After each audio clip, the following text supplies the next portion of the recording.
సిద్దిపేట జిల్లాలోని గజ్వేల్ సాయి బాలాజీ కాటన్ ఇండస్ట్రీలో సీసీఐ పత్తి కొనుగోలు కేంద్రాన్ని ఎమ్మెల్సీ యాదవరెడ్డితో కలిసి మెదక్ జిల్లా ఎంపీ రఘునందన్ రావు ప్రారంభించారు. పత్తి లోడ్ వాహనాన్ని సొంతంగా డ్రైవింగ్ చేస్తూ వేబ్రిడ్జ్ కాంటా మీదకి తీసుకువచ్చారు రఘునందన్ రావు.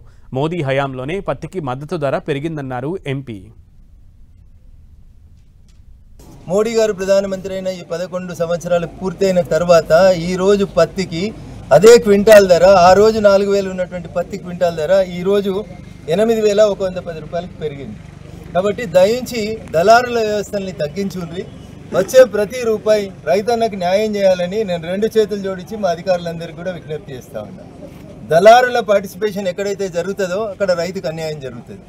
కాబట్టి పత్తిలో తేమ ఎక్కువ ఉందని గేట్ లోపల కొనకపోవడము, గేట్ బయట ఇంకొకరితో కొనుగోలు చేయించే కార్యక్రమం ఏమున్నా కానీ రైతన్నలు దయచేసి మీ ఎంపీగా నాకో లేకపోతే ఇక్కడ ఉండే మార్కెట్ కమిటీ చైర్మన్ గారికో, ఆత్మ చైర్మన్ గారికో, ఎమ్మెల్సీ గారికో కంప్లైంట్ చేయండి.